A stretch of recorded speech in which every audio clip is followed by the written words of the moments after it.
Teachers can have 24/7 access to their targets. The classroom isn't limited to four walls. Social media adds another dimension. I think our teachers have to be very, very careful. As parents, we're mandated to send our children to school, and by golly, we want our schools to be mandated to protect our children while they're there.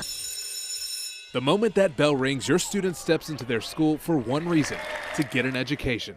And on the front line are invaluable teachers. 99% plus of our teachers behave in a very moral and ethical manner. We entrust them with our children, but sometimes that trust is taken advantage of. We know how serious this issue is, but how prevalent is it really in our schools? It is of epidemic proportions. Educator sexual misconduct is one of the worst forms of child abuse that has gone unrecognized for decades. Terri Miller is president of S.E.S.A.M.E, Stop Educator Sexual Abuse, Misconduct, and Exploitation. She joined us on Skype from Las Vegas. We have 1 in 10 children that are being affected by educator sexual misconduct between kindergarten and 12th grade. That amounts to approximately 5 million children in the United States today. In North Carolina, teacher-student sexual relationships are against the law regardless of age. We started our investigation by compiling and digging through court records and found that in the past 5 years, teachers have been charged more than 700 times for sexual misconduct with students. It wreaks havoc on their lives, their relationships, their emotional well-being.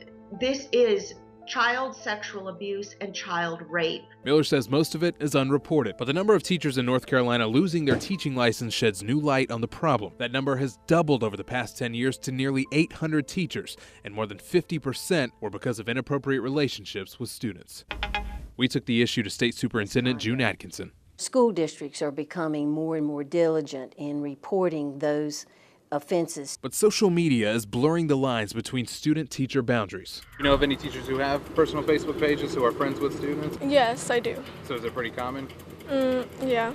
Pretty common. They interact with us through Twitter, Facebook. Students think that their teachers should be a really close relationship when in reality it's just school and that's it. Social media should be used for improving learning of students, not necessarily for making friends with students. Is there a state policy for all school districts to abide by?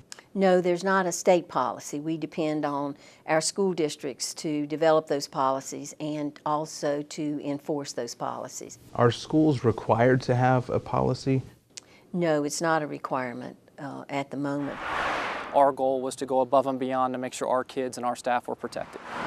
Lee County Schools was one of the first to put a policy into action, banning teachers from directly interacting with students on any social media site, with only 2 exceptions: if they're family, or they can use a school monitored system called Homebase. The purpose of the interaction should be educational based.